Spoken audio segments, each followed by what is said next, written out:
ప్రభుత్వ ఉద్యోగులు trading investment చేయవచ్చా? చేస్తే నేరమా? శిక్ష పడుతుందా? ఈ విషయాన్ని మనం తెలుసుకునే ముందు నమస్తే అందరికీ. ఈ యొక్క ప్రశ్నను ఒక సహోదరుడు కాల్ చేసి మరి అడిగాడు. ఈ యొక్క విషయాన్ని మనం క్లియర్‌గా తెలుసుకుందాం. సో, ఈ యొక్క విషయంలోనికి మనం వెళ్ళే ముందు మన యొక్క ఛానెల్‌ని సబ్స్క్రైబ్ చేసుకోండి. తద్వారా అనేకులకి ఈ యొక్క విషయం చేరుతుంది. తద్వారా అనేకులు తెలుసుకోగలరు. మన దేశంలో చాలామంది ప్రభుత్వ ఉద్యోగులు ఉన్నారు. ఈ ప్రభుత్వ ఉద్యోగులు స్టాక్స్‌లో, మ్యూచువల్ ఫండ్స్‌లో, బాండ్స్‌లో ఇన్వెస్ట్ చేసుకోవచ్చు. ఇక్కడ విషయం ఏందంటే సెంట్రల్ సివిల్ సర్వీసెస్ రూల్స్ ప్రకారంగా ఇండియా 1964లో వచ్చిన యాక్ట్ మనం వాటి గురించిన లోతుగా మనం తెలుసుకోవాలి. సో, తెలుసుకోకుండా మనం ఇన్వెస్ట్ రంగంలోనికి ఏ ఏ విధానంలో మనం ఇన్వెస్ట్ చేయొచ్చో, చేయకూడదో, చేస్తే నేరమా, చేసినట్లయితే శిక్ష పడుతుందా? ఈ అన్ని విషయాలు మనల్ని కొంత మేరకు స్ట్రగుల్ చేస్తూనే ఉంటాయి కదా! సో, దానికి గాను ఈ వీడియో చేయాల్సిన అవసరత ఏందంటే ఒక సహోదరుడు అడిగాడు. సో, ఈ విషయాన్ని మనం తెలుసుకుందాం క్లియర్‌గా. సో, మనకొచ్చిన జీతం ద్వారా మన పేరు మీద అనేక విధాలుగా పెట్టుబడులు పెట్టొచ్చు. పెట్టకూడదని ఒక్కరు చెప్పట్లే. ఇది ఇండియాలో లీగలైజ్ అయింది. సో, ఈ లీగలైజ్ అయిన ప్రకారంగా ప్రభుత్వ ఉద్యోగి గనుక ఏ ఏ రంగాల్లో ఇన్వెస్ట్‌మెంట్ పెట్టాలనేది మనకు ఖచ్చితంగా తెలిసుండాల. సో, ఏ ఏ రంగాల్లో మనం ఇన్వెస్ట్ పెట్టగలం? అదే తెలుసుకోవాలా. కానీ ఇక్కడే ఒక చిన్న ట్విస్ట్ ఉంది. మీరు గ్రహించారా? డే ట్రేడింగ్ విషయం గురించి మనం తెలుసుకున్నాం కదా! ఇంట్రాడే ట్రేడింగ్ గురించి కూడా మనం లాస్ట్ వీడియోలో తెలుసుకున్నాం. ఈ విధానంలో, ఈ విధంలో ఉన్నటువంటి ట్రేడింగ్‌లలో మనం ఇన్వెస్ట్ చేయరాదు. ఎవరైతే ప్రభుత్వ ఉద్యోగులు ఉన్నారో వాళ్ళు ఈ యొక్క డే ట్రేడింగ్‌లోను, ఇంట్రాడే ట్రేడింగ్‌లోను ఇన్వెస్ట్ చేయరాదు. సో, చేయడం ద్వారా వచ్చే అనర్థాలు చాలా ఉన్నాయి. ఈ అనర్థాల వల్ల జాబ్ కోల్పోయే అవకాశాలుంటాయి. లేదా దీని ద్వారా గూడా శిక్ష పడే అవకాశాలుంటాయి. ఎందుకోసం అంటే ఇక్కడ ఈ గవర్నమెంట్ జాబ్ చేస్తున్న ప్రతి ఒక్కరు ఒక మోడల్. తెలుసా మీకు? నిజంగా ఇది very good appreciation to all the government officers. Very good. They are models.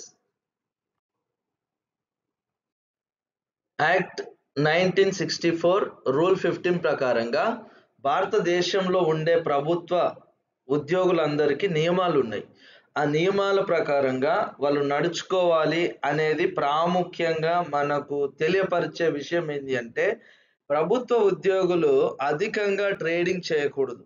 So, వీళ్ళు గనక అధికంగా day trading and intraday trading, so short term trading వీటిలో గనక ఇన్వాల్వ్ అవ్వకూడదు. సో, మరొక విషయం ఏందంటే ఒకవేళ వీళ్ళు గనక ఇన్వాల్వ్ అవ్వాలి అనుకుంటే, వీళ్ళు లాంగ్ టర్మ్ ఇన్వెస్ట్‌మెంట్ వరకు వీళ్ళకి కొన్ని పరిమితులున్నాయి. దీనిలో వాళ్ళు ఇన్వాల్వ్ అవ్వచ్చు. ఇన్వాల్వ్ అయ్యి వాళ్ళు వారి యొక్క డబ్బుని ఇన్వెస్ట్ చేసుకోగలరు. లైక్ మ్యూచువల్ ఫండ్స్ మనం తెలుసుకోవాలంటే. ఈ ప్రైవేట్‌గా ఏ రంగంలో మనం ఇన్వాల్వ్ అయినా జరిగే అనర్థాలు మాత్రం చాలా పరిణామంగానే ఉన్నాయి. అవేంటి అంటే వాళ్ళ జాబ్ కోల్పోవడం గానీ, వారి యొక్క ప్రవర్తన మీద ఒక చెడు అభిప్రాయం కలగడం గానీ, అంత మాత్రమే కాదు వాళ్ళు రిటైర్మెంట్ అయిన తర్వాత కూడా వారి యొక్క పెన్షన్ వాళ్ళు పొందుకునే అనేకమైన లాభాల విషయాల్లో కూడా ప్రభావం పడే అవకాశాలున్నాయి. ఇది ఒక్కసారి ఈ విషయంలో గనక ప్రభుత్వానికి తెలియవచ్చినట్లయితే. సో, ఇదెందుకోసం చేయకూడదంటే ప్రభుత్వ ప్రకారంగా ఇది అనైతికం. అది లీగలైజ్ అయినప్పటికి గూడా ప్రభుత్వ ఉద్యోగులకి అది అనైతికతను చూపిస్తోంది. సో, ఈ నమ్మకత్వాన్ని ప్రజల మధ్య కోల్పోతారు అన్న విషయాన్ని జెప్తున్నారు. సో, ఇక్కడ చూసినట్లయితే ఈ అనైతిక పరిణామంలోనికి మనం ప్రవేశించాల్సిన అవసరం లేదు గదా! వీళ్ళెందుకోసం అంటే గవర్నమెంట్ జాబర్స్ అంతా ఒక మోడల్. వాళ్ళు ఒక మోడల్. వాళ్ళు సరైన ఒక అనుగుణమైనటువంటి మార్గాన్ని ప్రజలకు అనుగ్రహించేవాళ్ళు కదా! వారు నిబద్ధతతో నిష్పక్షపాతంగా పనిచేసేవారు. మరియు వీళ్ళు ఎక్కువ లాభాల కోసం ట్రేడింగ్‌లోకొచ్చినట్లయితే వారి పైన ఉన్న నమ్మకత్వాన్ని ప్రజలు కోల్పోయేవారుగా ఉంటారు. సో, కాబట్టి వాళ్ళకి అంటూ కొన్ని పరిమితులున్నాయి.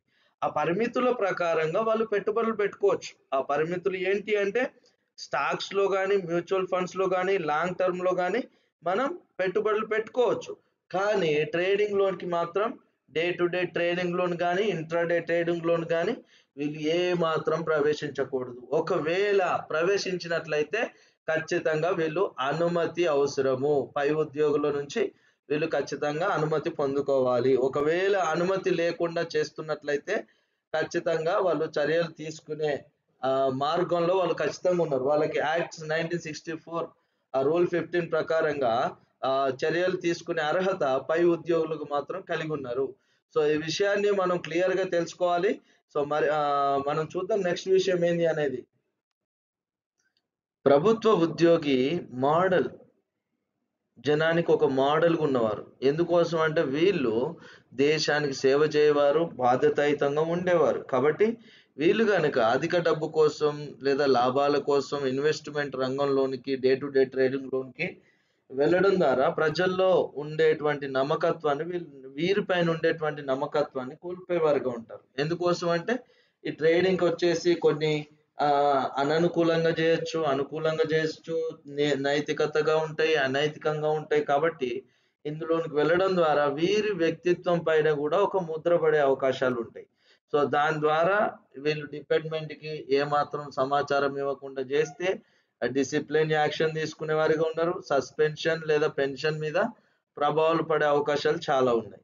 సో కాబట్టి ప్రభుత్వ ఉద్యోగిగా మనం ఉన్నప్పుడు దేశానికి సేవ చేస్తున్నాము అన్న విషయము వీళ్ళు ఖచ్చితంగా గుర్తుపెట్టుకునే వారిగా ఉంటారు. సో మనం గమనించినట్లయితే ట్రేడింగ్ వంటి ఆర్థిక కార్యకలాపాల్లోనికి వీరు ఏమాత్రము వెళ్ళకూడదు. ప్రభుత్వ ఉద్యోగి ట్రేడింగ్ లోనికి వెళ్ళరాదు కానీ కుటుంబ సభ్యులు వారు వ్యాపారం చేసుకోవచ్చు మరియు ట్రేడింగ్ కూడా చేసుకోవచ్చు. అది ఎక్కడ మనం చూడగలం? అకార్డింగ్ టు ఇండియన్ యాక్ట్ 1964 ప్రకారంగా కండక్ట్ రూల్స్ చెప్పే విషయం ఏంటంటే రూల్ 16 ప్రకారంగా ఈ యొక్క కుటుంబ సభ్యులు ఒక ప్రభుత్వ ఉద్యోగి భార్య గాని, భర్త గాని, పిల్లలు గాని, తల్లి గాని, తండ్రి గాని వ్యాపారం చేసుకోవచ్చు, ట్రేడింగ్ చేసుకోవచ్చు.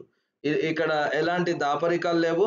సో దీనిలోనికి ప్రవేశించినట్లయితే ప్రభుత్వ ఉద్యోగికి ఈ లాభాలలో వాటా గనుకున్నట్లయితే లేదా ప్రభుత్వ ఉద్యోగిపై ఈ కుటుంబ సభ్యులు చేయడం ద్వారా బ్యాంక్ అకౌంట్స్ వాళ్ళు ఇవ్వడం ద్వారా ఇది ప్రభుత్వ ఉద్యోగి పైన ప్రభావం పడే అవకాశాలు ఉంటాయి.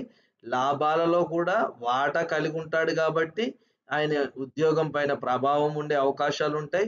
సో కాబట్టి ఇక్కడ ఒకవేళ అలాంటి విషయాలు ఉన్నట్లయితే ఖచ్చితంగా ప్రభుత్వ శాఖకి సమాచారం ఖచ్చితంగా చేరవేయాలి. లేదు అంటే భార్య గాని, భర్త గాని, పిల్లలు గాని వాళ్ళు వ్యాపారం చేసుకోవచ్చు, ట్రేడింగ్ చేసుకోవచ్చు. వాళ్ళకి సంబంధించిన డీటెయిల్స్ పూర్తిగా పెట్టుకొని. కానీ ఏమాత్రము కూడా ప్రభుత్వ ఉద్యోగికి తన అకౌంట్స్ కి సంబంధించి ఎలాంటి లింక్ కూడా కలిగి ఉండకూడదు. తన అకౌంట్స్ ద్వారా కూడా లాభాలు తీసుకొనకూడదు. ప్రభుత్వ ఉద్యోగి ఖచ్చితంగా నియమ నిబంధనలు పాటించుట అనేది చాలా అవసరమైంది. ఎందుకోసం పాటించాలి? సేవా నిబద్ధతను కాపాడడానికి, అవినీతికి అవకాశాలు ఇవ్వకుండా నివారించడానికి, ప్రజల నమ్మకాన్ని సంపూర్ణంగా నిలబెట్టుకోవడానికి మరియు నీకు ఇవ్వబడిన జాబ్‌ని ఒక లాంగ్ టర్మ్‌గా కంప్లీట్‌గా నీ యొక్క ఉద్యోగాన్ని కాపాడుకోవడానికి. ఇప్పుడు అర్థమైంది అనుకుంటున్నాను. ప్రభుత్వ ఉద్యోగులు ఇన్వెస్ట్‌మెంట్ చేయొచ్చా? ట్రేడింగ్ చేయొచ్చా? లేదా? అన్న విషయాలు మనం తెలుసుకున్నాం. సో మరలా నెక్స్ట్ వచ్చే వీడియో ఫ్రీ ఎయిర్ డ్రాప్స్ గురించి వీడియో చేయబోతున్నాను. ఇది చాలా ప్రాముఖ్యమైన వీడియో. ఇది చాలా ప్రాముఖ్యమైన విషయం. మన ఛానల్ ఎందుకోసం వచ్చింది అంటే కేవలం ఈ యొక్క విషయాన్ని అందరికి చేరవేయటం కోసమే. So stay tune guys. దీన్ని ఖచ్చితంగా చూడండి, అందరికి చేరవేయండి. ఈ సమాచారాన్ని ఇవ్వడం ద్వారా ఖచ్చితంగా ఇది మీకు ఉపయోగపడుతుంది అనుకుంటున్నాను. So guys, please subscribe and share my channel to others.